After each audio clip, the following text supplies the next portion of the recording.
Kid Cudi speaks after testifying at the Diddy trial. This is Fresh Hip-Hop Opinion with your guy Olize. Don't forget to subscribe. So yes, Kid Cudi, we've all seen that he testified at P. Diddy's federal RICO trial, looking all cool in his leather jacket, smoking a cigarette, wearing blue jeans. Definitely one of the highlights of the trial so far, especially because of the big name celebrity.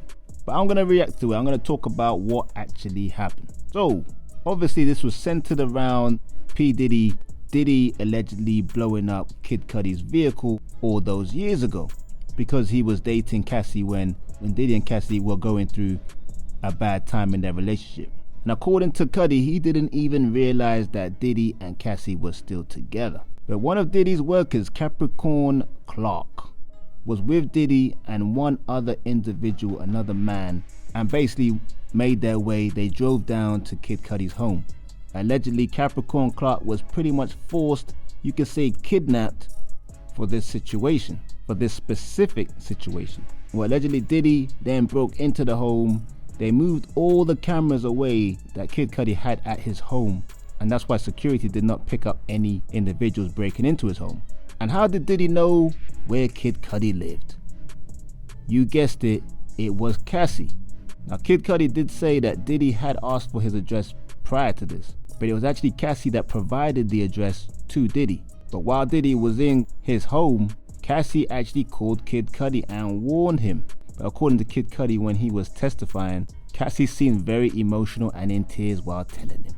And once he found out Diddy broke into his home, he called him. Well, I don't know who called who, whether Diddy called Kid Cudi or he called Diddy, but Kid Cudi was not happy. He was very angry on the call to Diddy, and he said that Diddy actually was very calm and said he just wanted to speak to Kid Cudi. And when you break into someone's home, then you say you want to speak calmly. It's kind of crazy. Diddy really does show that he is a really possessive, jealous, and almost like a spoiled brat. Wants everything his way or no way. But eventually Diddy and Kid Cudi met up in Soho House. They shook hands, spoke about letting bygones be bygones. But when they were shaking hands, Kid Cudi allegedly asked Diddy about his vehicle that was blowing up. But Diddy denied any acknowledgement of any knowing of that situation, which Kid Cudi said he did not believe him at all. I mean, I don't blame you, Kid Cudi. It's not like you're gonna have enemies trying to blow up your car every day. But the defense was trying to say that because of Kid Cudi's star power and his popularity at the time, they said it could have been anybody. Could have been a crazy fan or a fan of someone else that was Kid Cudi's enemy. Which, fair enough, fans are crazy, or they can be crazy. But if Diddy was desperate enough to break into his home, then he definitely would have been crazy enough to send somebody to blow up his car. And for people that haven't seen the image of Kid Cudi's car, it wasn't like it was blowing up like in the movies. There was like an explosion where it actually popped a hole on one side of the car. So there was a hole in the roof of the car on one side. Not to downplay it, but it wasn't like the whole car blew up to little pieces. But a surprising bit of information is that Kid Cudi said he was in love with Cassie, which definitely surprises me because I know they were not dating for that long. But the defense was also trying to paint Cassie as playing Kid Cudi and Diddy off each other, like using them. And I believe Kid Cudi even said himself that he did feel a bit played by Cassie, almost like she's playing both sides of the fence. But here's a video of Kid Cudi's reaction after testifying. Check out the video. Hey guys, so I just want to say, man, I've been seeing all the love and support, and I just want to say thank you so much, man. People have been hitting me up the past week, just checking in, and even today, and it really means a lot to me, man. You guys are the best. I love y'all.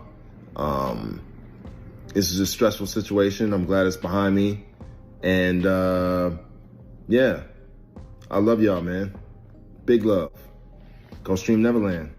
Yeah, fam. So he's thanking all the fans, all the people for all the well-wishing words since he testified. Or somebody might say snitched. But what does this all mean for the Diddy case, eh?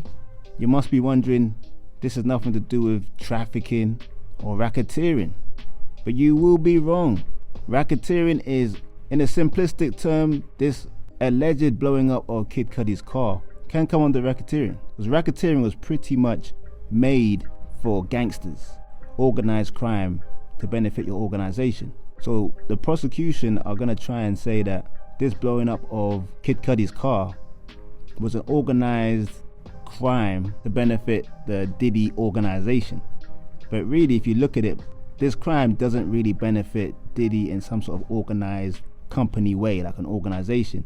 This crime was basically just to scare one individual to benefit Diddy.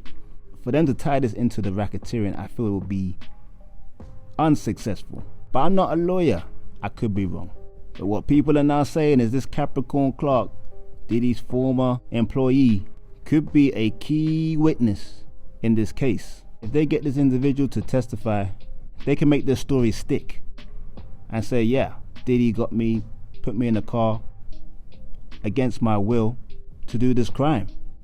And of course, in everybody's definition, that is called kidnapping. So I think that's going to be a real key situation if that comes to fruition. But that's the reaction of Kid Cudi after he testified in this Diddy case. You know what? I want to know what you think about this situation. Let me know in the comments. Like, subscribe, and hit that notification bell. This is Fresh Hip Hop Opinion. Peace and love.